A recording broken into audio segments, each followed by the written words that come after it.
a Álvaro para que nos empiece un poco a contar su ponencia de hoy. Nada, primero, mil gracias a todos.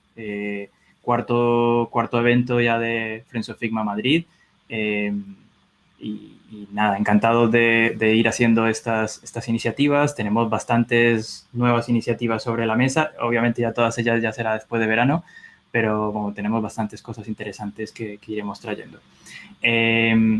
Dicho esto, mil gracias Álvaro, un gustazo tenerte por aquí.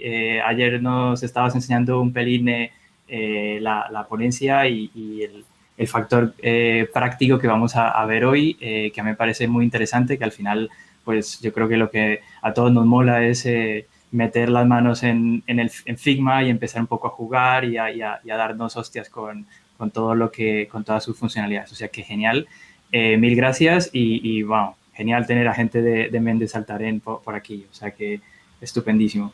Y nada, dicho esto, pues cuando quieras empezar, voy a dejar de compartir yo y, y te dejo el acceso para que puedas empezar tú. Así que todo tuyo. Oye, muchas gracias a vosotros por darnos este espacio, ¿no? al estudio y a mí en particular, ¿no? para contaros cosas que creo que pueden aportar a la comunidad. Seguro que sí. Vale. Estáis viendo ya la pantalla, ¿no? Sí, perfectamente. Genial. Pues nada, bienvenidos. Yo soy Álvaro Bajo. Bueno, como veis en la foto, soy un apasionado de los deportes de agua y eso diría casi que lo que más me define. De formación soy arquitecto, pero la verdad es que nunca pensé dedicarme a eso y eso que la carrera se me alargó bastante. Tiré por el mundo de los espacios digitales en vez de físicos y bueno, como muchos sabéis, aunque parezca mentira, tienen un montón de similitudes. En este mundo llevo ya trabajando 4 añitos prácticamente y actualmente estoy como diseñador de producto en Méndez Saltarén y en Minimum. Aunque realmente más que diseñador de productos soy como el tío de los sistemas y de las operaciones, que tengo todo el día la cabeza ahí. Los últimos 2 años he estado trabajando prácticamente con dedicación total en Inditex, montando y manteniendo sobre todo el sistema de diseño, que pasamos de ser un equipito de 5 diseñadores, actualmente que estaremos rondando los 40. Y todo ese proceso de crear este sistema tan complejo, además, ha supuesto, vamos, un aprendizaje brutal para mí, especialmente el hecho de trabajar mano a mano todo el día con desarrollo. Entonces, lo que os voy a contar hoy tiene mucho que ver con eso, ¿no?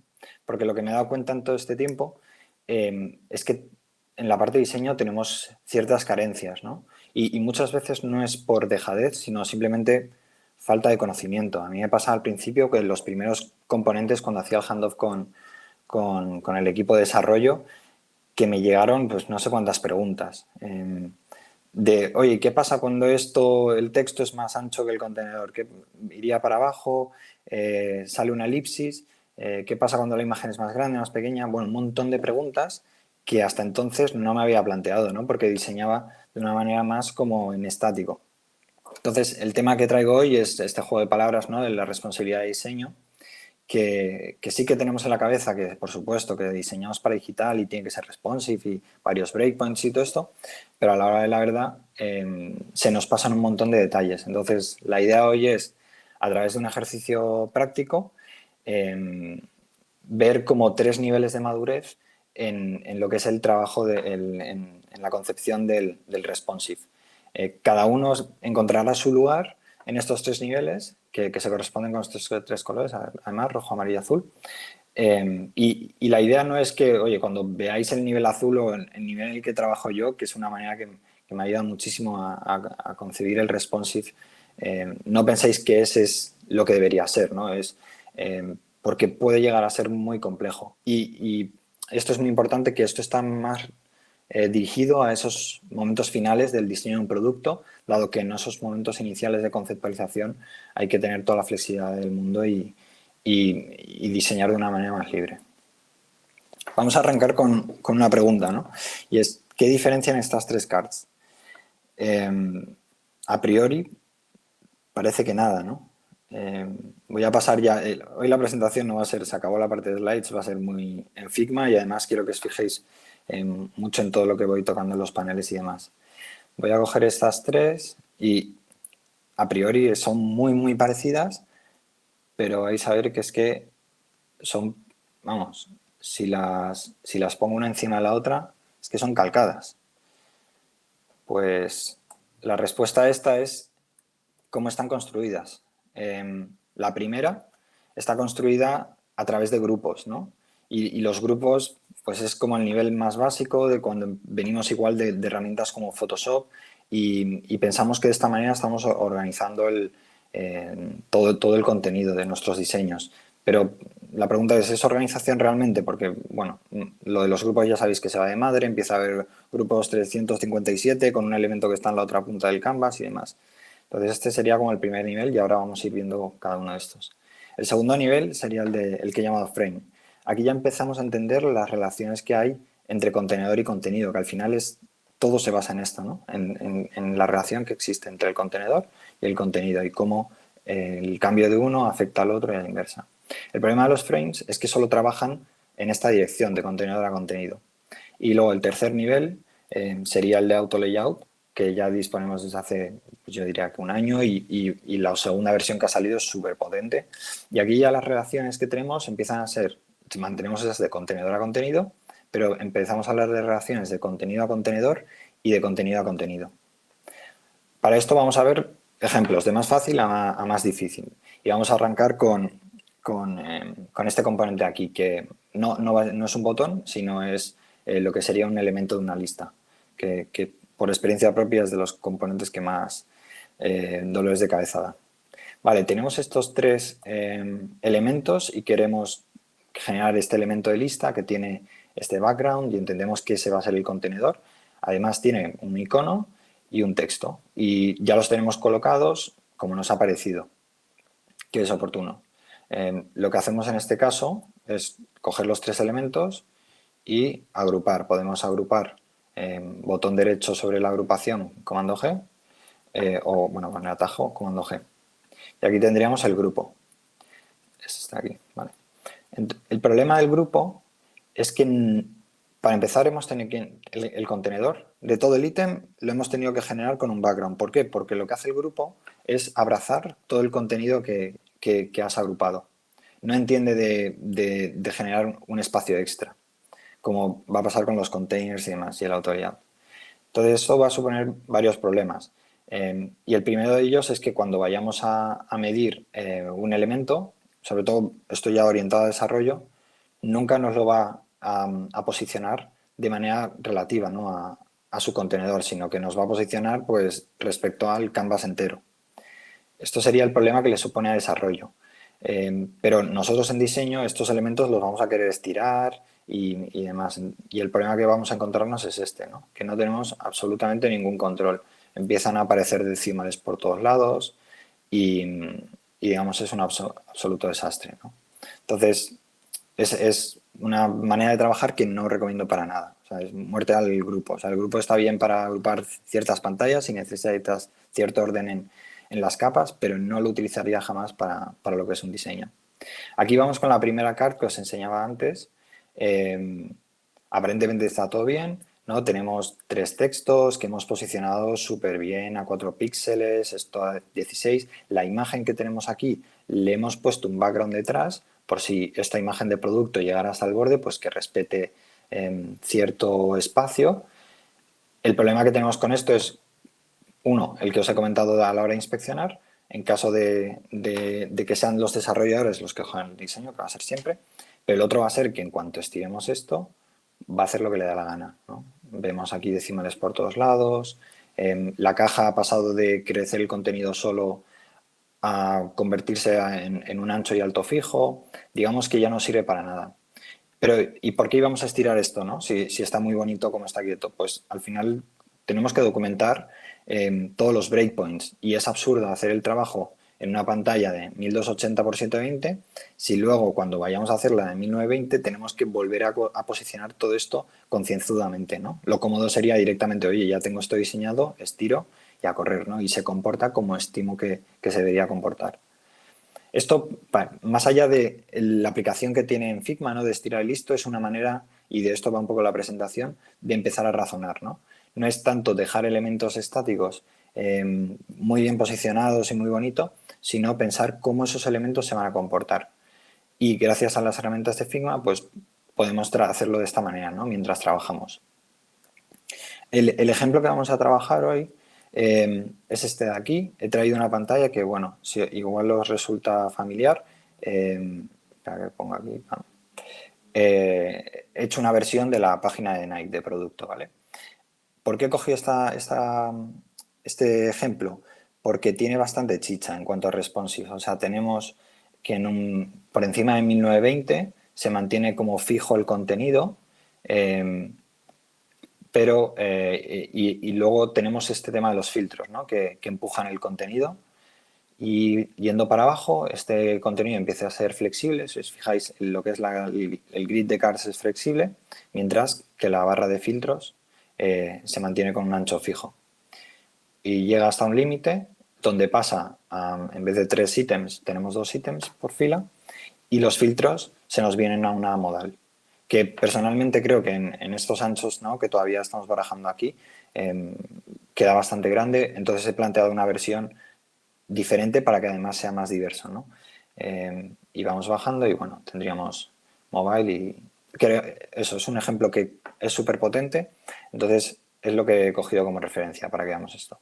Vale, aquí tendríamos esta pantalla hecha a través de grupos, ¿no? Entonces, bueno, tenemos el frame, eso sí, pero a partir de ahí todo lo que vamos a tener es, y he hecho el trabajo de crear como contenedores que tendrían cierta lógica, ¿no? Tenemos aquí el header, con todo tirado aquí a trayón. Para el background, como no tenemos ese concepto de frame y de que el frame tenga un background X, lo hemos puesto con un rectángulo.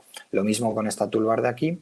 Y luego en otra agrupación aquí tenemos el grid con todas sus cards y los filtros, lo mismo. En este primer caso es el más básico de todos, en el que hemos tirado los elementos tal cual y los hemos posicionado, eso sí, respetando los espacios que deseamos. Vamos a hacer la prueba del responsive y veréis cómo, bueno, va a ser un auténtico desastre, ¿no? Si esto, digamos, vale, vamos a hacer la versión de 1920, ¿no? Pues ya haríamos aquí, aquí y esto es lo que pasaría. No solo esto sería un desastre y para hacer esa versión de 1920 había un retrabajo brutal, sino que además el hecho de haber diseñado así no nos ayudaba nada a pensar cómo se iban a comportar estos elementos. Vamos con los frames.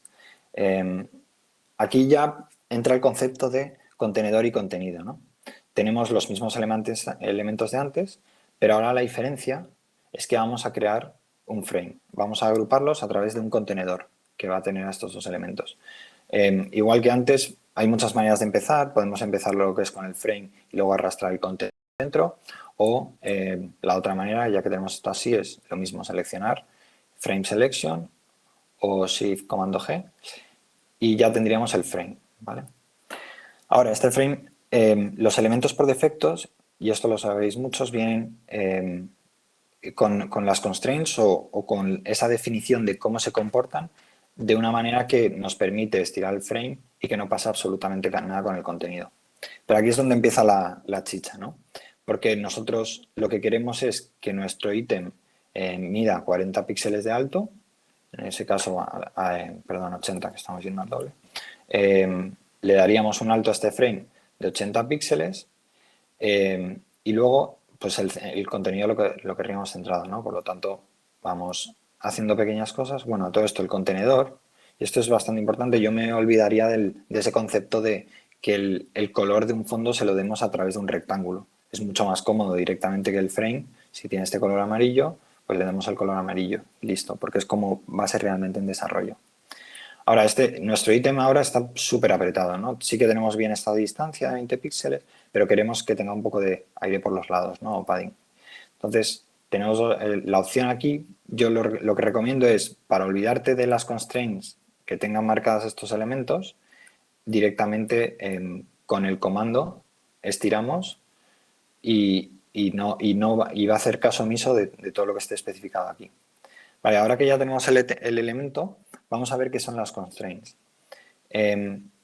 Como os decía, es lo que va a definir qué va a pasar con el contenido cuando se modifique el contenedor. El contenedor es este aquí amarillo, el contenido es el icono y el texto.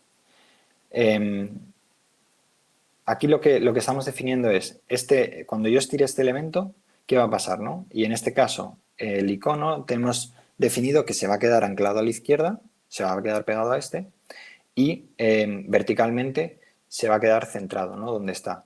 Si pusiéramos aquí arriba, lo que pasaría es que se nos quedaría arriba. En cambio, el texto, en este caso, se está quedando centrado. Vale, esto supongo que no voy a pararme mucho porque son cosas más básicas de Figma y creo que es más interesante hablar de cosas más complejas, pero me imagino que muchos de vosotros ya lo controláis. En caso de que quieras que un elemento se estire acorde al contenedor, entonces lo que se marcan son la izquierda y la derecha, en el caso de que sea horizontalmente. Si, por ejemplo, este cuadrado quisiéramos que se estirara verticalmente, pero se mantuviera posicionado a la izquierda, marcaríamos, como habéis visto aquí, arriba, abajo e izquierda. Y ahora estirando pasaría esto. Esto en desarrollo es como se va a definir un elemento, ¿no? Si vamos a la parte de inspect, este elemento aquí está definido respecto a su padre con dos cosas, ¿no? El ancho, dado que horizontalmente se mantiene fijo, y el alto, como es variable y depende del contenedor, le hemos dicho que está posicionado respecto a la parte superior a 20 píxeles y respecto a la inferior a 20 píxeles. Entonces, da igual lo que mida, 178, porque realmente lo que va a medir va a depender de eso, de esas distancias que están definidas ahí. Vale, si vamos al caso de la cart, ya empezamos a trabajar ese concepto de contenedor y contenido, entonces la imagen ya no tiene un fondo gris, sino que está en un frame y dentro tenemos esa imagen que está respetando esos 8 píxeles de padding, ¿vale? Todavía no hemos entrado en Auto Layout a hablar de padding, pero bueno, sería el concepto de padding. Por otro lado, abajo tenemos un texto con el tipo de producto, el nombre del producto y el precio. Y si os fijáis, a diferencia de antes, que estaba directamente como crecer automáticamente, aquí ya hemos definido cuál sería su ancho máximo. Y por ahora, el problema que esto con frames todavía no vamos a entrar en esa relación de contenido-contenido, contenido-contenedor. Entonces lo que pasaría aquí, que cuando llegamos al borde, va a hacer un salto de línea. Si queremos que el overflow en este caso sea con el salto de línea, o si quisiéramos dejarlo más bien como, y eso no lo podemos hacer aquí en Figma, ¿no? Pero simular un poco lo que sería la elipsis, realmente lo que tendríamos es un alto fijo y cuando llegamos al final, esto, bueno, supera la caja, pero digamos que no empujaría el contenido abajo. Vale, ahora, si cogemos esta de aquí y hacemos el mismo ejercicio que antes, vamos a estirarla a ver qué pasa. Parece que mucho mejor que antes, ¿no? La imagen ha mantenido esos 8 píxeles, dado que está fijada arriba, izquierda, derecha y abajo. Y los textos han aumentado su espacio disponible en función del contenedor. Si vamos al ejemplo de la web, vale, vamos a tener los 3 contenedores que antes, pero ahora en vez de grupos pasan a ser frames, ¿no? Entonces tenemos este header que tiene ese ancho alto de 56 y hemos dicho que se quede anclado a la izquierda, a la derecha y arriba. ¿Para qué? Para que cuando estiremos se nos quede, o sea, todo el contenido acompañe en función de lo que hemos definido. Dentro de vamos a ir primero con esta segunda toolbar de aquí, que es un poco más sencilla al tener solo 2 elementos. De la misma manera la tenemos anclada a los extremos y arriba. Y los elementos que hay interiormente, que sería el contenido de este contenedor, tenemos por un lado este heading, que lo tenemos anclado a la izquierda y al medio. En caso de que dijéramos, oye, que en vez de 56 lo quiero de 64, seguramente quisiéramos que este texto de aquí siguiera alineado al medio. Por eso creo que esta es la mejor opción. Y luego en el lado derecho tenemos un botón que, al igual que el otro, esta vez está anclado a la derecha.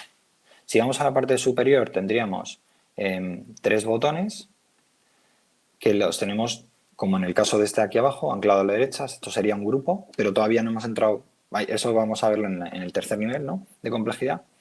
En la parte central tendríamos otro tipo de botones, en este caso de texto, para navegar a las siguientes secciones. Y lo mismo, en este caso los tenemos centrados y los hemos posicionado concienzudamente para que cumplan con el espaciado que queremos, ¿vale? Al estar centrado verticalmente o horizontalmente, cuando crezca esta navbar, el header, no se van a mover del centro, siempre van a seguir ahí. Y por último tenemos un logo que, al igual que este label de aquí, está posicionado y anclado a la izquierda. Vale, luego decíamos que los filtros van a tener un ancho fijo y lo que va a ser flexible va a ser el grid. Vale, aquí el error, vamos, grandísimo que he visto que se comete en la mayoría de los casos es pensar que el grid de 12 el grid de 12 columnas es algo que aplicamos a nivel de página entera. Realmente, si lo que queremos es hablar de cómo este grid se distribuye el espacio y cómo están adheridos a ciertas columnas, lo correcto no es esto, dado que lo que conseguiríamos con esto básicamente es esto de aquí, ¿no? Si tenemos todas estas cards metidas en un contenedor y esto es otro contenedor, lo que va a pasar es que este contenedor sí que se va a anclar a estas 3 columnas y este contenedor que coge estas 3 de aquí, como estamos especificando aquí, va a coger el resto de columnas, ¿no? Estas 9. Pero el problema es que los hijos de este no se ven afectados por el grid que está a nivel de página. ¿Qué sería lo correcto en este caso? Vale, tener en ese caso que queramos esto flexible y esto flexible, porque si estamos adhiriendo esto a un grid es que lo queremos flexible, lo cual no comparto mucho porque se te puede ir mucho de madre, ¿no? Esta sidebar. Lo suyo sería tener en este contenedor main, en el que tenemos por un lado filtros y por otro lado el grid, estas 12 columnas. Vale, ahora de estas 12 le vamos a destinar 3 a este contenedor de filtros y 9 a este contenedor de grid. Pero lo importante es que, yendo un nivel más abajo, definamos que este grid de aquí, ¿no? Este frame de aquí, tiene a su vez otra distribución de 3 columnas, que son las que vemos, 1, 2 y 3. Y ahora sí que sí, si hiciéramos el responsive de esto, como os decía, la barra de... Voy a quitar los grids, los filtros se nos serían bastante de madre, la verdad, pero aquí sí que estaría funcionando. Parece una tontería, ¿no? Que montes montar este tinglado en diseño, pero ya os digo que tiene mucho que ver con la manera en la que concebimos nuestros diseños, ¿no? Porque una cosa es que visualmente a nosotros nos ayude tener ese grid de columnas, pero si esto es lo que le pasamos a desarrollo es muy confuso, porque realmente este elemento aquí no está anclado en un grid de columnas y este grid de aquí no sería de 12 columnas, sino que realmente habría que hacer ese grid interno. En el caso, ¿y cómo sería lo correcto? Sería este de aquí, ¿no? Tenemos el contenedor de main, que está anclado para que crezca. Este contenedor de main hemos dejado unos paddings de 40 y entre los elementos también un margen de 40, pero hemos dicho que este lo queríamos fijo. Pues entonces el fijo lo dejamos anclado arriba y a la derecha, mientras que el grid, que es flexible, lo dejamos anclado a la izquierda y a la derecha. Y internamente el grid es el que hemos generado esta configuración de columnas para que responda bien cuando lo estiremos, ¿no? Le hemos dicho que al final van a ser 3 columnas, que va a estirarse y que el gáter entre estas columnas es 16. Si ahora hacemos la prueba con este, vemos que funciona perfectamente. ¿Qué pasaría si no hiciésemos este grid interno aquí? Pues que las cards lo que estarían es anclándose a la derecha y a la izquierda de todo su contenedor padre, de todo este, y por eso pues, pasa ese caos. Entonces, cuando sean pocos elementos, es muy fácil posicionarlos y sobre todo si no son elementos flexibles o responsive como estos, pues los del centro centrados, los que van a la derecha, los otros a la izquierda. Lo complejo viene cuando hablamos de grid, ¿no? Que entonces sí que sí, si estamos a nivel de frames, aplicamos este sistema de columnas. Voy a volver a activarlo. A ver. Eso es lo que pasa por hacer cambios. Mira, menos mal que tengo aquí el de... Vale, este sistema de columnas que lo que nos va a hacer es, anclando a la izquierda y a la derecha, que se comparte como debe ser. ¿Vale? Vamos a por el tercer nivel, ¿no? Y este ya es el más complicado de todos, que es el del auto layout. Hablábamos que en el caso de los frames, el contenedor condiciona el contenido, ¿no? Con esas constraints, pero no hemos visto qué pasa si otro contenido crece, cómo afecta al contenedor padre o a otro contenido si comparte espacio con él. Entonces, esta es la potencia que tiene AutoLayout. En este caso, lo que vamos a hacer, en vez de Frame Selection, lo vamos a añadir a AutoLayout, ¿no? Se puede hacer aquí, se puede hacer con Shift-A o se puede aquí hacer en la sidebar. Vale, AutoLayout es lo más parecido que hay desarrollo y por eso me gusta tanto trabajar con él, porque te fuerza, como diseñador, a estar tomando esa serie de decisiones y estar viendo tu diseño con la perspectiva con la que se va a desarrollar, ¿no? En este caso, lo que hemos es añadido un AutoLayout aquí, que ha creado un contenedor padre y nos ha posicionado los elementos como vienen por defecto, que es ubicados arriba a la izquierda, con absolutamente nada de padding, y nos ha respetado así el margin que teníamos entre elementos de 20 píxeles. Lo que queremos obtener es algo así, ¿no? Entonces vamos a ver cómo lo hacemos. Para empezar, vamos a añadirle el fondo, ¿no? Como hemos hecho en el otro caso. Lo siguiente sería, ¿cuánto queremos que mida, ¿no? Nuestro ítem? Podemos definir la altura de dos maneras. Una es a través del padding, es decir, yo podría decir este ítem, coger el elemento que es de mayor altura, en este caso, y decirle, vale, pues quiero que la altura del padre, del contenedor, sea el contenido más 8 píxeles de padding por cada lado. El problema de esto es que a veces este ítem va a tener, podría tener o no icono, pero tú, si siempre quieres que mida 40 píxeles de alto, yo lo que recomiendo es definirlo a través de un alto fijo, ¿no? ¿Cómo lo hacemos eso? Cogemos el contenedor padre y aquí, en la parte de el resizing vertical, le decimos que queremos que sea fijo. En ese momento se nos ha habilitado ya la altura aquí. Y aquí ya definiríamos que lo queremos de 80 píxeles. Otra manera sería directamente, y la voy a reproducir también, aquí por defecto está abrazando siempre el contenido, simplemente estirando ya pasa a ser de un alto fijo que tú definas y en este caso pues sería de 80. Con el ancho va a pasar un poco lo mismo. Si es el caso de un botón en el que en función del texto va creciendo el contenedor, lo dejaríamos en Hack Contents. Bueno, para empezar vamos a alinear. Como hay espacio de sobra, ahora aquí sobran esos 16 píxeles, entonces ya empieza a actuar la ubicación de los elementos, ¿no? Podemos alinearlos verticalmente, o sea, en top, center o bottom, y luego justificarlos. Justificarlos pasaría lo mismo. Si tengo espacio de sobra aquí, podría decidir si lo quiero justificar a la izquierda, al centro o a la derecha. Si estuviéramos hablando de un botón, lo justificaríamos al centro y podríamos estirar este botón lo que quisiéramos, que el contenido siempre estaría centrado. Ahora, si lo que queremos es que el botón, en vez de tener un ancho fijo, ¿no?, como estamos haciendo ahora, crezca en función del contenido, lo que vamos a hacer es devolverlo al estado inicial de Hack Contents. ¿Y qué pasa ahora? Que tenemos el icono pegado aquí y el texto allá. ¿Qué necesitamos? Un poco de padding. Y aquí es donde activaríamos lo que es la caja, ¿no?, con el padding. Vamos a decirle que izquierdo queremos 24 y derecho 24.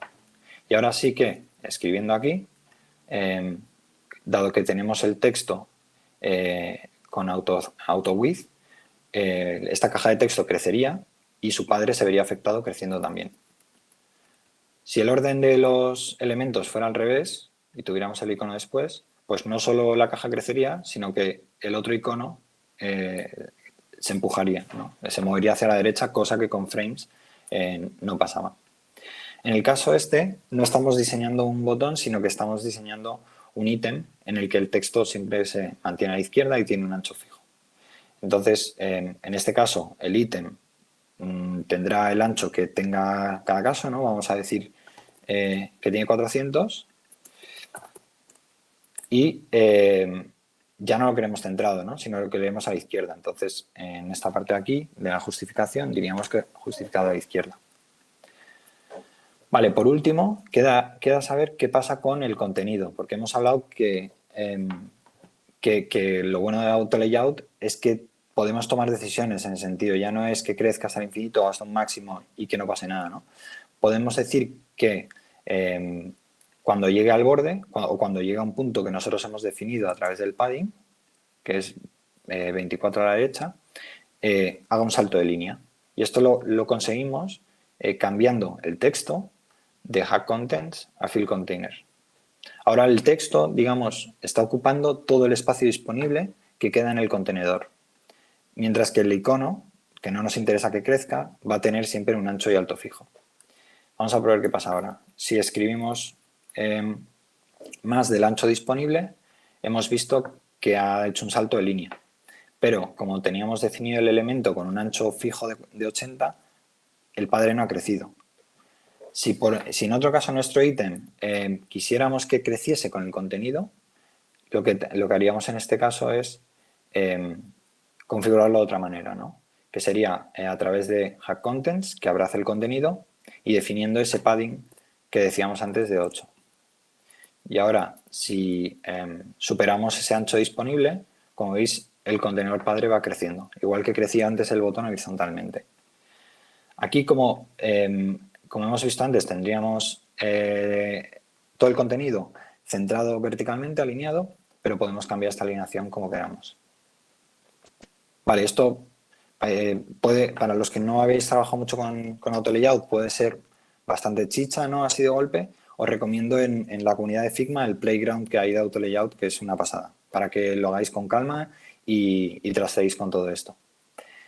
Vale, vamos a ver el caso de la cart. Como antes, ya tenemos la imagen metida en un contenedor, pero en este caso lo he metido en un contenedor con Auto Layout.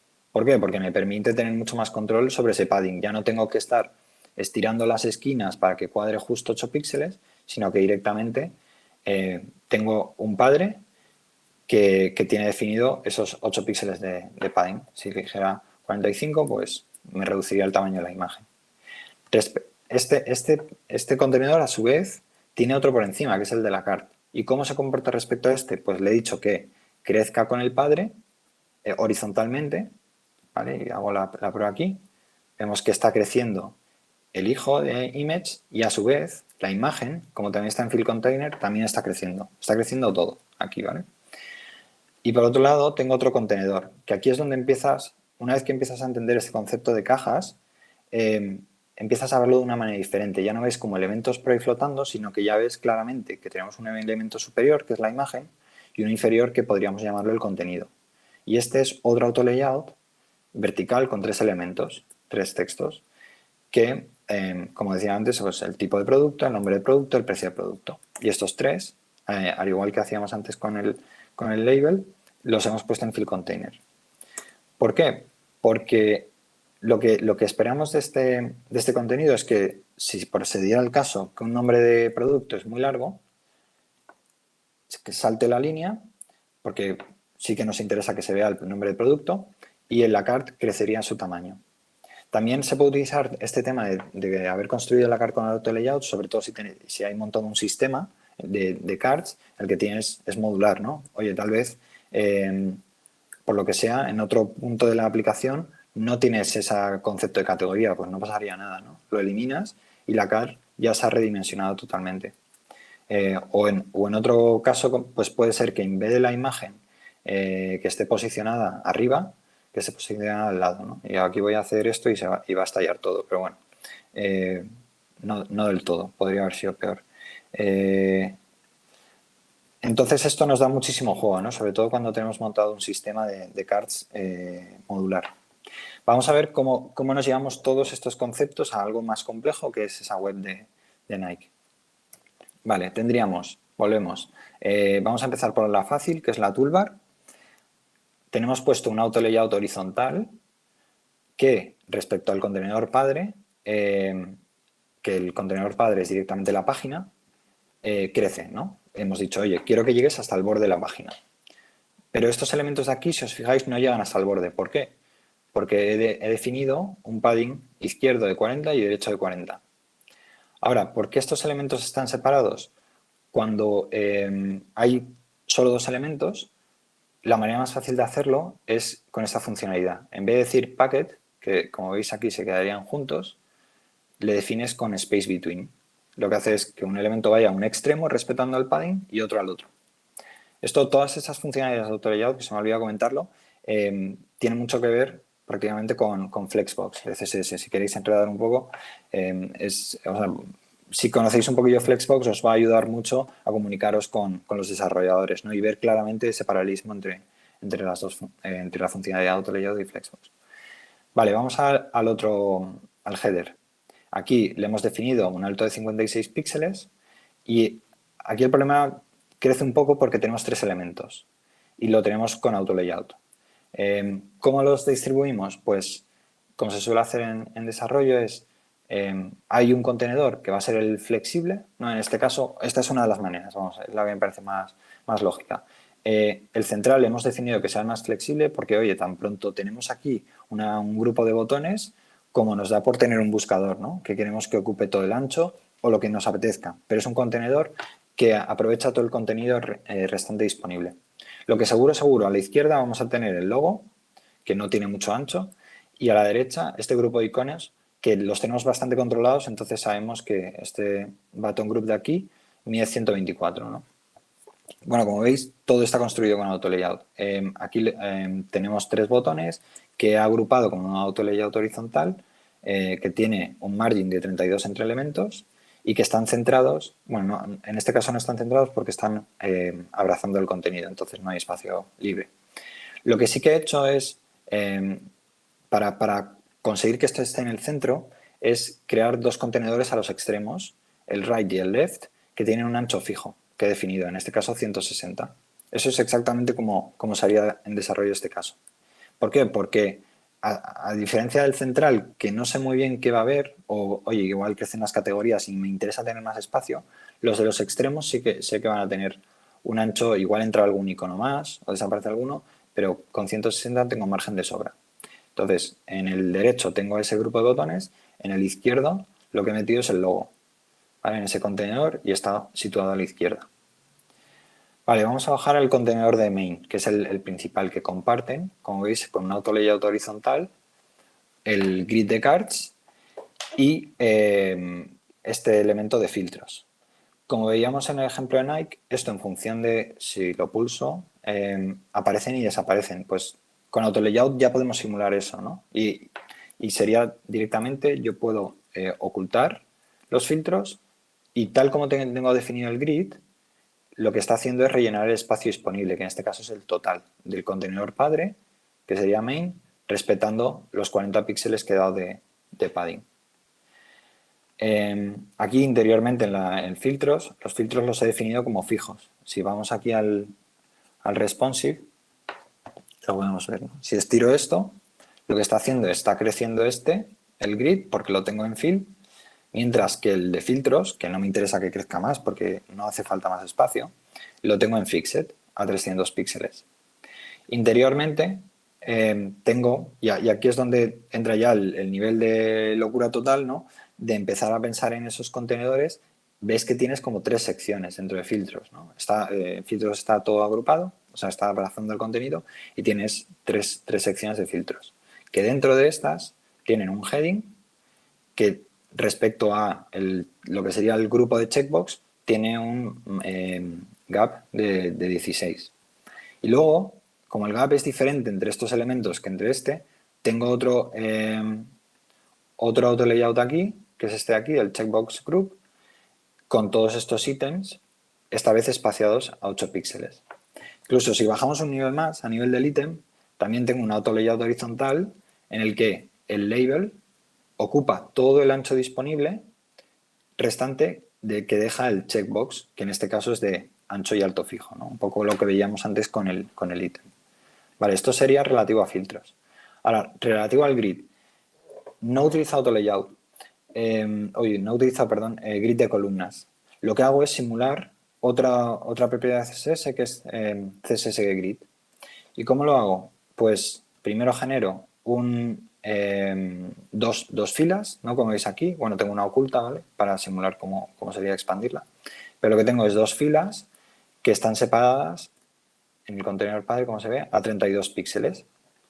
Y luego dentro de estas filas tengo 3 elementos, que lo que hacen los elementos, bueno, están separados a 16, y los elementos son los divs que tienen el CSS Grid. ¿Por qué meter este concepto de div y luego dentro de la card? Porque realmente el CSS Grid lo que creas es unos espacios, ¿vale? En este caso, con CSS Grid, si subo, lo que he dicho es que quiero que me crees para este contenedor 3 filas y 3 columnas. Y son estos cuadraditos que veis aquí. Ahora, lo que metan ellos ya veré lo que es, ¿no? Y en este caso, que solo tengo 5 cards, pues el primer espacio lo ocupará esta, segundo, tercero, cuarto, quinto. Y el sexto, como no tengo nada, pues se queda libre. Lo que hago, ¿cómo lo traslado a Figma? Pues dentro de esta fila tengo estos 3 divs que lo que están es field containers, se están repartiendo el espacio disponible para que el ancho de cada uno sea el mismo que el del otro. Y luego ya dentro de este estoy metiendo la card, ¿no? Que como hemos visto antes, pues a su vez tiene definido otro auto layout. En este caso tenemos tres columnas y ahora vemos en los breakpoints que he preparado cómo hay otras opciones. Vale, y el comportamiento, pues como veis, sería este. A diferencia de una salvedad, ¿no? Que es, oye, las imágenes siempre quiero que mantengan ese aspect ratio de 1 a 1. Y eso no lo podemos simular en Figma, desgraciadamente. Entonces, ahí, como veremos ahora en los breakpoints, toca un poco de trabajo. Vale. Y la pregunta, ¿cómo se vería esto en un móvil, no? Porque todo lo que he estado trabajando aquí es relativo a un breakpoint que he definido que va a tener siempre 3 columnas y esto aquí, pero no siempre va a ser así, ¿no? Entonces, voy a poner aquí algunos ejemplos.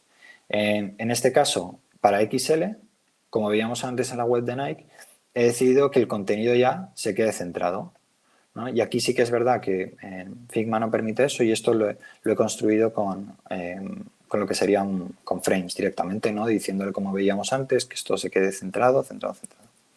¿Vale? Esto sería el comportamiento de 1920 para arriba. ¿Por qué? Porque no nos interesa que sigan creciendo las cards hasta el infinito. Lo que sí que he hecho, como veis aquí, en las rows he metido un nuevo div, ¿vale? Que es tan fácil como esto, tal cual lo acabo de hacer, ¿no? Lo que hemos dicho es, oye, los 3 que tenía abajo, me subo el último para arriba para que sea el cuarto y abajo me van a quedar disponibles estos 4 vacíos. Vale. En caso de quitar los filtros, pues lo mismo, ¿no? Se nos quedaría esto aquí. Como veis, voy a dejarlo en el mismo tamaño, más o menos. El contenido se estira y deja espacio disponible ese que está ocupando la barra de filtros de 300 píxeles. Esto ya es lo que sería el handoff a desarrollo. Como veis, estoy nombrando las pantallas por los breakpoints que hayamos decidido, ¿no? O que hayamos acordado, ¿no? En este caso el XL desde 1920 para arriba. El L es el que acabamos de ver, ¿no? Que ya hemos visto que se comportaría de esta manera. Y cuando oculto los filtros, mantienen ese aspect ratio de 1 a 1, que este es un proceso que toca hacer un poco manual, ¿no? Simplemente con el ancho que te haya dado el auto layout, le igualas el alto y ya estaría listo. Y luego, si bajamos a tablet, en este caso tablet horizontal, un 1024, van a seguir siendo 3 columnas. La diferencia es que ahora cuando pulse los filtros, en vez de empujar el contenido, porque se me quedarían tal vez muy pequeñas, se va a posicionar por encima, lo veis aquí, ¿no? Una modal que tiene un overlay, ¿no? Que ocupa prácticamente todo, menos, y aquí es aprovechar trabajo que se ha hecho antes, directamente me cogí ese contenedor de filters y lo he metido en un auto layout que tiene un header, los filters y un button abajo, y todo tiene un padding de 24 píxeles, porque ya respecto al breakpoint anterior he cambiado ese padding de 40 a 24. Si vamos a tablet vertical o un 768 hasta 1024, pues ya en vez de 3 elementos pasamos a 2 elementos. Y como os decía antes, es que es súper fácil, ¿no? Por eso prefiero hacerlo con auto layout que con el grid de columnas y las constraints, que eso te obliga a mover elementos y a empujarlos y a reducirlos, ¿no? Esto es como algo automático prácticamente. En este caso, la modal es la misma que antes y lo interesante aquí es que parece que siempre estamos hablando de responsive horizontal, pero también hay responsive vertical. En este caso, el botón de Apply siempre se viene abajo del todo, ¿no? ¿Y cómo he conseguido esto? Pues diciéndole que el espacio que quiero que queda libre y quiero que aproveche un elemento sea el de filtros, que lo que hace es empujar esto hasta el final. Por último tendríamos mobile. Aquí ya desaparecen los elementos de menú centrales y aparecería la hamburguesa a la izquierda y las columnas pasan a ser solo de una. El comportamiento, pues vemos que funciona. Y todo esto, y estas barras aquí las ha dejado intactas desde el minuto cero. Es copiar y pegar y hacer los pocos cambios que toquen de mover cards de un contenedor a otro, nada más. Y por último, los filtros, en este caso ya ocupan el 100% del frame, ¿no? Y bueno, y eso, y como es por la hora que es, eso es todo lo que os quería contar hoy. Espero que os haya sido interesante. Esto hablaré con Iván luego para dejaros algún ejercicio o el ejemplo para que podáis trastear con ello. Y nada, y el tiempo que queda, si os parece, lo destinamos a preguntas, a ver si hay alguna por ahí. Dejo de compartir. Genial, estupendo. Has enseñado oro, has cosillas por ahí que me han parecido súper interesantes. A ver, vamos a ver las preguntas. Tenemos por aquí 4 preguntas. ¿Qué ocurre con los centrados y alineaciones ópticas que normalmente usamos en diseño gráfico? ¿Todo eso desaparece en el UI?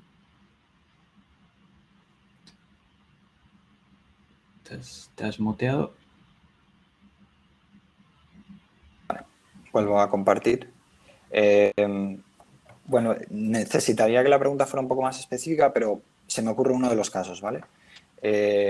Tengo este botón de aquí. Bueno, vamos a convertirlo en un botón rápidamente. Content. Vale, está aquí. Y muchas veces nos pasa que el texto, como vemos alrededor de aquí, hay mucha menos... O bueno, suele pasar más bien con el icono. Espera, lo voy a hacer aquí, stroke, tal, esto fuera.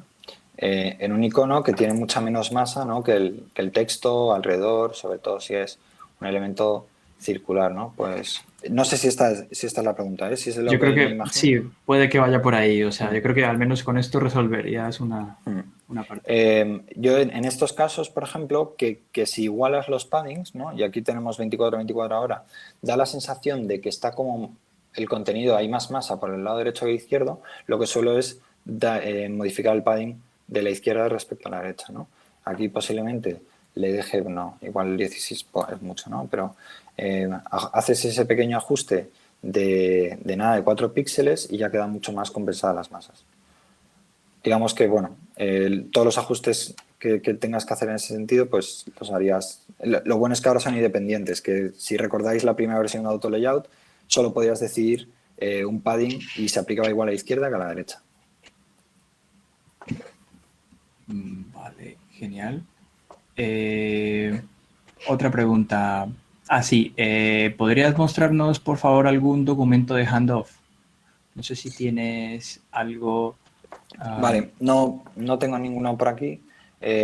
Lo que había preparado es esto de aquí, ¿no? Esto para mí, más ordenadito, documentado y todo eso, sería posiblemente el documento de handoff de esta pantalla, ¿no? Una cosa que recomiendo mucho, tanto a nivel de componente como a nivel de pantalla, es que si defines, o sea, yo tengo aquí un 1090 y 1080, ¿vale? Y luego aquí tengo otro breakpoint. Pero el problema es no sé cómo se comporta esto dentro del breakpoint, ¿no? Porque hay, esto es tira y lo que no sabemos si lo que pretendes, vamos a este caso aquí, ¿no? Si lo que pretendes en este caso es que las cards se estiren así y que queden rectangulares o que mantengan el aspect ratio, o sea, siempre hay muchas dudas en el aire.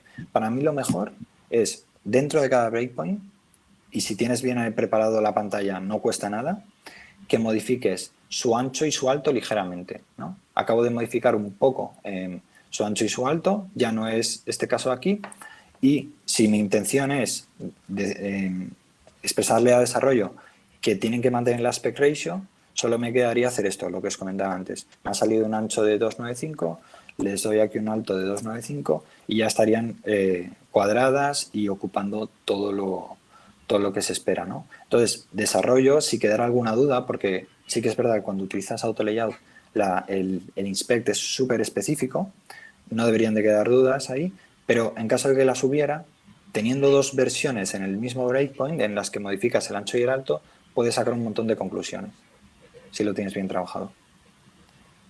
Vale, Y luego, estupendo. por supuesto, ya yo os recomiendo hablar con desarrollo todo y más, o sea, apoyaos de notas, ¿no? De una facilidad Figma brutal para comunicarse dejando comentarios relativos a frames y demás. Y ahí se pueden establecer conversaciones perfectamente si no tienes la suerte de poder acceder directamente a la persona. Genial. Siguiente pregunta. No me ha quedado claro cómo las cards te respetan el ancho de las 3 columnas al estirar todo. ¿La grid la aplicas al contenedor de las cards? Vale, voy a sacarme la... Vale, no sé si se refiere a este caso de Sí, aquí. sí, yo creo que se Voy a coger refiere el a ese. complicado, ¿vale? Me lo voy a sacar aquí. Vale, vamos a repetir los dos casos, ¿no? Lo que solemos hacer en diseño, y lo llevo viendo desde hace mucho tiempo, yo primero, es pensar que el grid es algo que se aplica a RAS, a toda la página, ¿no? Pero realmente un grid va a afectar solo a los hijos de ese contenedor. Es decir, si le estoy aplicando a lo que es toda la pantalla el grid, solo va a aplicar a sus hijos, que en este caso sería el main, la toolbar y el header. Podemos en diseño decidir que sus hijos no crear estos contenedores, ¿no? Y sacar, lo voy a hacer aquí, ¿vale? Eh, podemos sacar todo esto fuera, lo sacamos aquí y problema resuelto, ¿no? Porque ahora sí que están anclados a ese grid y a ver si funciona. No, puede que tenga un nivel más. Ah, mira, ahí el de main. Esto me lo saco un nivel más. Ahí está. Ahora sí que los tengo sacados a primer nivel, por lo tanto les va a afectar el grid y cuando estire, mira qué bien, ¿no? Funciona. El problema es que esto en desarrollo no va, o sea, muy raro sería tener en un mismo contenedor estas cards de aquí y esta barra y este contenedor con los filtros, ¿no? Entonces, ¿cuál es la alternativa, no? ¿Y qué es lo correcto realmente si queremos hacerlo bien? Tenemos este contenedor de main que queremos repartir estos dos elementos entre la barra de filtros y el grid. Entonces, ya decidimos, oye, a la barra de filtros, aquí aplicamos las 12 columnas, este contenedor main, y a la barra de filtros decimos, tú vas a coger 3, ¿vale? Anclamos a los lados 3 y al contenedor, y voy a quitar por ahora este grid aquí, y a este contenedor le vamos a decir que coja las 9 siguientes. Y luego, una vez que este ya está cogiendo esas, nos olvidamos de estas e internamente decidimos que van a ser 3 columnas. Y aquí, sinceramente, creo que no merece la pena montarte 12 columnas aquí si al final tienes claro que van a ser 3. Oye, igual en otro breakpoint son 4, ¿no? Pues no pasa nada. En el breakpoint siguiente definirás 4 y tus elementos irán ahí, ¿no? A esas 4. Pero esta sería la manera. Espero que haya quedado un poco más claro. Genial. A ver, siguiente. ¿Los breakpoints los trabajan con la información que proporciona Material Design? Pues es que depende un poco de cada producto. A mí que me funcionen bien son estos que he definido antes, ¿no? De estos de 1920 para arriba. Un caso de lo que esto sería una pantalla externa, un iMac, algo así. ¿Vale? Lo más normal es que una pantalla externa sea 1920 por 1080. Por eso lo tomo como referencia de caso crítico de ese breakpoint, ahí para arriba. Luego, si quieres, puedes montar un 2560 para pantallas súper grandes, pero vamos, yo con 1920 creo que es suficiente. Luego, para lo que sería un portátil, me cojo el caso más crítico dentro de lo normal, que es un 1280 por 720, que es el MacBook 13 que es en el que estoy ahora mismo, por ejemplo. Luego, aunque ya han cambiado las dimensiones del iPad, que al final es la tablet más común, creo que siguen aplicando bastante bien ese 1024 por 768. Todavía quedan un montón de tablets de este tipo, aunque han subido un poco la resolución, los modelos más básicos. Y por último, que esta tablet se vería por lo visto, o sea, se vería horizontalmente y verticalmente con las unidades invertidas, es decir, 768 por 1024. Y luego ya mobile, pues cojo directamente de 0 hasta 768 y como medida de referencia suelo trabajar con el 360, ¿no? Que son la mayoría de los Android. La verdad que esto lo hablaba el otro día con un amigo, Álvaro, que igual está por aquí, que los diseñadores tenemos iPhone y nos tiramos directamente al 375, pero para mí sinceramente es una medida bastante incómoda, sí, sobre todo si tienes un poco de TOC, es bastante incómoda. Y sí que es verdad que los móviles ahora están siendo cada vez un poquito más grandes, pero creo que el 360 es la medida perfecta de referencia. Tal cual.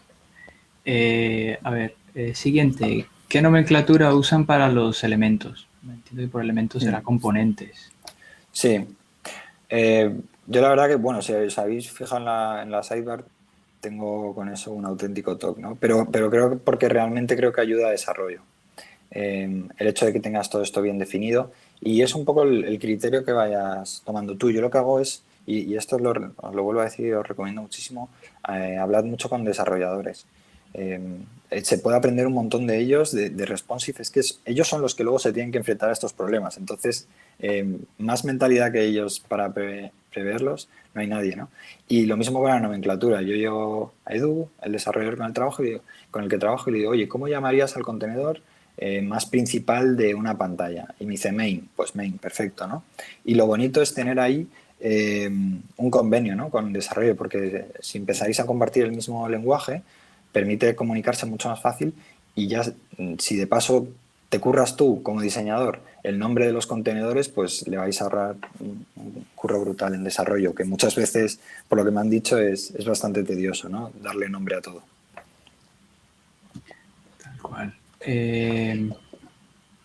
A ver, siguiente. ¿Tienen siempre presente a la hora de diseñar el viewport? Perdón, ¿puedes repetir, Iván? ¿Tienen siempre presente a la hora de diseñar el viewport? Vale, buena pregunta. A mí me gusta tenerlo en cuenta, por lo que comentaba antes, estamos como todo el día con la cabeza, el responsive es algo horizontal, pero como hemos visto en el ejercicio de hoy, el responsive es principalmente horizontal, puede ser vertical, como vemos el caso aquí, y hay otro responsive que no se habla tanto, que es el de contenido, ¿no? El de qué pasa cuando las cosas llegan al límite, qué pasa cuando las imágenes son. Bueno, a mí me gusta documentar las cosas así que, como veis, y esto no aplica para todos los casos, pero si estás trabajando con auto layout, como lo tengo definido, se entiende bastante, ¿no? Tengo lo que sería el viewport, que es el espacio que queda en blanco. Este sería 768, ¿vale? Y lo que excede de este ya se entiende como scroll de la página, ¿no? Que sería todo esto. Y lo bueno que como está respetando, tengo un contenedor, ¿no? Y estoy trabajando con contenedores, el desarrollador va a poder llegar aquí y decir, ah, vale, el espacio que me queda inferiormente, el margin bottom o padding bottom, es de 24. Entonces, queda muy claro, ¿no? Cuál es el viewport y en caso de que haya algo condicionado por el viewport, como puede ser el alto este y cómo se ubica ese botón, pues queda muy claro. Vale, genial. Siguiente, ¿cómo sería un grid irregular? Es decir, que una car sea 3 columnas de grid y otra de 4 y se alternan o a lo largo del grid general. Vale, eso la verdad que es por ahora algo que nos limita, ¿no? En Figma. Así como el grid de CSS Grid, tú puedes definir, oye, mi primer contenedor, ¿no? Son 2 FR y los otros dos un FR, ¿no? Y te crea un contenedor aquí de dos fracciones y una. Por ahora en Auto Layout no, o sea, en Figma no puedes definir eso. Entonces, en caso de que tengas algo así, no vas a poder definir, ¿no?, el diseño y estructurar el diseño para que directamente estirando se acomode, ¿no? Sino que te va a dejar, pues igual que en alguna pantalla que he dejado por aquí, va a ser un trabajo un poco más manual, ¿no? Voy a poner aquí un ejemplo. Si dijéramos, por ejemplo, que este de aquí va a ocupar una fracción y este dos fracciones, pues nos tocaría hacer la fórmula matemática, ¿no? Y decir que este es 1200 entre 3, perdón, y este que se quede con el restante. ¿Vale? O sea, representado queda bien así. Problema, pues que cuando estire no está cumpliendo con lo que debería, ¿no? Pero, una vez más, si queremos dejar claro al desarrollo que esta es la manera, y por encima de todo está, para estos casos sobre todo tan excepcionales, está la documentación de texto pura y dura, ¿no? Pero en estos casos te creas uno al lado, estiras un poco, vuelves a hacer la fórmula 1448, 1448 entre 3. Y ya tendrías de nuevo o sea, esa distribución que deseabas. Genial. Siguiente, cuando haces el rescalado de la pantalla, automáticamente te coge el responsive de todos los diseños, aunque estén en el árbol, en árbol diferentes. El rescalado de la pantalla, no, o sea, todo parte del mismo frame, ¿no? Que es este que llamo aquí design, y luego ya empiezan a caer todos para abajo y tengo todos definidos para que se comporten según lo que tengo definido. Sí, ahí es todo este trabajo. No sé si resuelve mucho la pregunta, pero no acabo de entenderla mucho. Yo creo que se refiere a eso, ¿no? Que al final todo este árbol que tengo aquí montado, cada uno de los pasos he ido definiendo qué quiero que pase con las cosas, ¿no? Entonces sí, cada vez que estiro esto, pues como veis se comporta según lo que he definido. Ok. Si los desarrolladores piden medidas en porcentajes, ¿cómo lo hacen? Si piden medidas en porcentajes, aquí creo que Inspect no te... No, Inspect no te las da. De todas formas, si están trabajando con Flexbox, lo normal es que no vayan con porcentajes, ¿no? Sí que no, sino que vayan por FRs. No, o sea, ahí ya no os puedo decir tanto porque nunca he trabajado en desarrollo con porcentajes. Pero vamos, volviendo a lo de siempre, en ese caso pues sería un tema de comunicación, ¿no? Que muchas veces pecamos de soltar un diseño y de dar por supuesto que el desarrollador va a poder extraer todo aquello que tenemos nosotros en la cabeza. Vamos, vuelvo a lo de antes, documentar y listo, ¿no? Decirle, oye, con un mensajito aquí, esto aquí, quiero no sé cuánto por ciento para el primero, para el segundo, para el tercero. Guay. ¿Qué sucede en los casos de mobile menores a 360 píxeles? ¿Le comunicas a desarrollo que escale proporcional? Cuando es inferior a 360. En caso de que sea menor a 360, yo he metido 360 como un caso, digamos, bastante, como decía, común y dentro de común bajo, ¿no? Porque ahora hay más para arriba. Pero en principio, o sea, creo que está bastante claro el diseño como para que se sobreentienda lo que va a pasar. Por debajo de 360 poco hay, o sea, tenemos iPod Touch igual a 320, ¿no? Que es como trabajamos en Inditex por los que tienen en tienda, pero vamos, lo mismo. En caso de que haya que definirle dentro de ese rango cómo se comportan las cosas, te creas una nueva versión a 320 y listo. Y verticalmente lo mismo, ¿no? En este caso igual, imagínate que vertical pues ya te corta el contenido, pues ya podría ver el desarrollador, ¿no? Como hay aquí este contenedor que está limitando el scroll, la visibilidad. Vale. Pues bueno, aquí hay una última. ¿Puedes explicar de nuevo por qué y dentro de div cards? Vale, sí. Y esto es algo que he hecho esta vez como primera vez que estaba investigando para esta charla bastante sobre CSS Grid. Vale, voy a crear esto aquí. Voy a activar un row más. Voy a crear otra versión aquí para limpiar del todo. Sin cards. Y les voy a poner un color, ¿no? Para que se vean. Vale, el CSS Grid, como se comporta es así. Tú llegas y le dices, vale, este contenedor de aquí que crecerá o disminuirá o tener un ancho fijo, lo que sea, y eso ya va a depender del padre o de que le definas un ancho fijo, pero interiormente quiero que me lo dividas de esta manera, ¿no? Que son, quiero 3 columnas y 3 filas, ¿no? En este caso. Y Luego defines verticalmente el column gap, que sería esta distancia, ahí ya no tengo tan claro si column gap es esta o esta, pero bueno, una de las dos direcciones, ¿vale? Y luego tenías el row gap. Entonces, ¿esto cómo lo podemos trasladar a Figma? Pues creamos un auto layout, el del padre, que sea primero vertical, ¿no? Como veis, y luego dentro del vertical hay que crear rows que sean con autolayout horizontal. Puede ser a la inversa también, pero por el sentido lógico de un grid, la lectura es de derecha a izquierda, por lo tanto tiene más sentido que primero vaya el row y una vez que superas el row pases a otro, ¿no? Entonces el orden sería el grid autolayout por columna vertical y luego el row horizontal.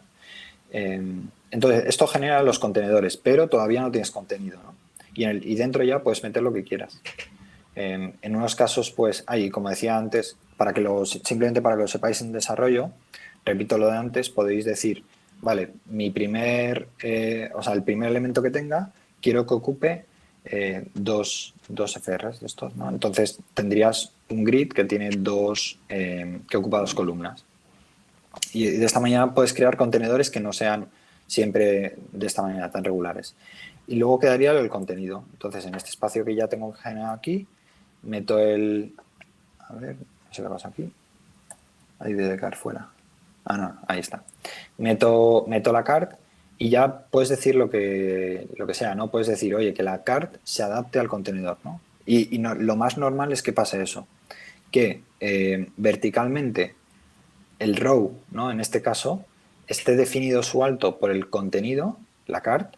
Entonces, la cart mide, lo tengo en hack contents, o sea, mide 348 y el row, dado que la altura máxima que tienen los elementos es ese 348, pues va a medir 348.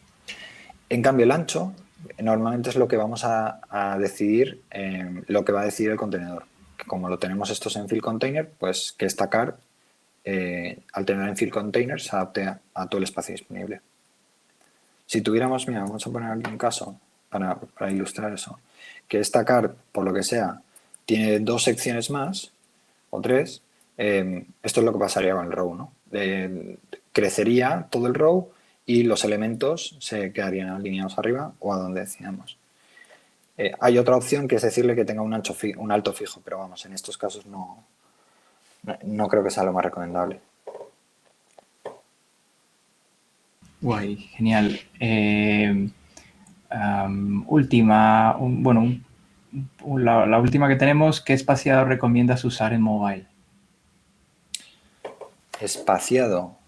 Me imagino que será entre elementos. Vale, ahí, mira, una cosa que no he comentado porque no creo que es motivo tampoco de esta charla, pero si os fijáis, el botón este de aquí lo tengo con una altura de 40, ¿no? Que muchas veces en diseño, y puedo ir a la primera versión, ¿no? Creo que era esta de aquí, decimos, vale, esto de aquí va a ser un botón para ir a tu perfil. Y simplemente metemos un icono de 20 por 20 y decimos, ese icono es el botón. Para que sea más accesible, especialmente en mobile, ahora que viene por ahí la pregunta, lo que recomiendo es que si eso no es solo un icono, sino que es un botón, el icono vaya dentro de un botón. Y este botón, para que sea más fácil de pulsar, le hemos dado un alto fijo de 40 píxeles. Eso es una de las opciones. En este caso, como veis, horizontalmente no hay espacio. ¿Por qué? Porque nos interesa que este último elemento esté alineado con todo el contenido. Lo recomendable que es, pues, oye, que también tenga algo de espacio, ¿no? Le podríamos decir que tenga 8 y 8. Y ahí ya es compensar, oye, ¿queremos sacrificar esa alineación perfecta por algo más de accesibilidad? ¿Sí o no? Entonces le dotamos de ese padding.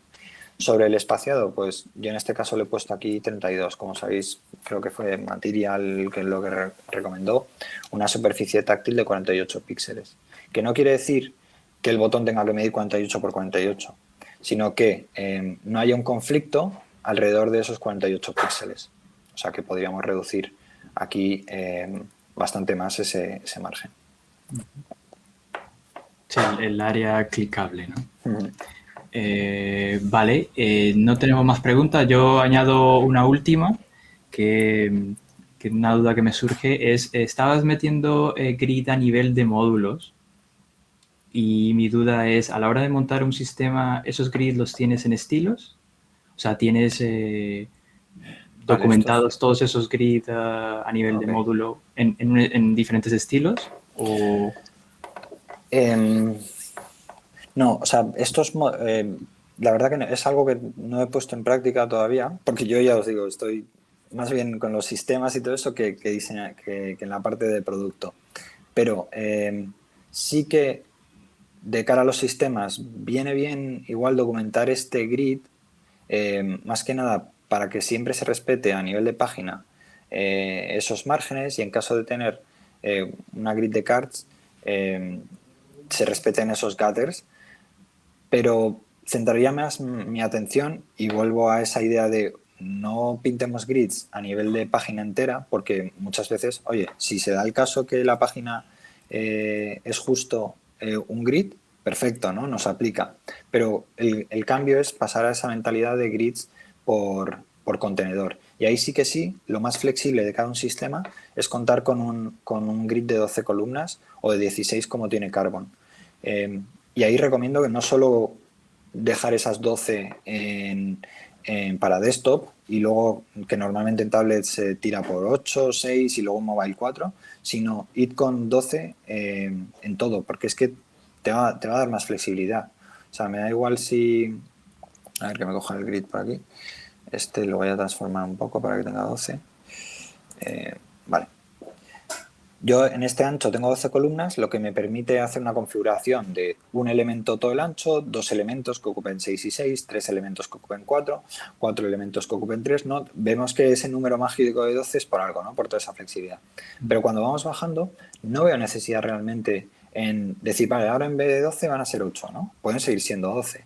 Lo que pasa que van a coger más o menos. Digamos que bajar ese número a 6 o a 8 lo que hace es reducir nuestra versatilidad. En mobile sí que es verdad que no tiene mucho sentido, ¿no? Porque si cojo esto, voy a quitar estos aquí, ¿no? Y esto lo pongo a esos 360, pues no tiene tanto sentido tener esas 12 columnas. Igual para una carta, pero es que hay más cosas. Puede que tengas textos que, por lo que sea, no te interesa que ocupen todo el ancho del contenido. Entonces, lo bueno de esas 12 es que te dan, no sé, hasta ahí, te darían esa versatilidad de decir, vale, quiero que mi texto llegue hasta la número 10, hasta la número 8. Entonces, sí, yo en un sistema tendría sí que un grid de 12 columnas y diría que uno, bueno, no para todo porque los gutters pueden modificar, pero tiene sentido. Tenerlos como estilos, Sí. esos que tienes a nivel de módulo o de bloque. Vale. Sí. Vale, ok. Vale, pues yo creo que no tenemos más preguntas. Pues nada, un placer, Álvaro. La verdad es que ha soltado aquí unas perlas oro, ¿eh? Ha soltado en comentarios directamente y irlo montando. De hecho, muchos estaba viendo que ahora en el chat habían puesto que por favor te volviéramos a invitar. O sea que ya puedes ver Genial, te he lo encantado. interesante de la ponencia. Nada, pues hasta una próxima ocasión y eso, en unos días vamos a compartir este vídeo en nuestro canal de YouTube y compartiremos también el material que ha preparado Álvaro para que para que esté en acceso a todos. Y nada más, pues ya estamos. Genial. Muchísimas gracias. Nada, Espero que hoy os haya gracias. servido. Sí, Hasta claro que sí, luego. seguro que sí. Venga, hasta Buena luego. Chao tarde. a todos. Gracias, chao, muchas gracias.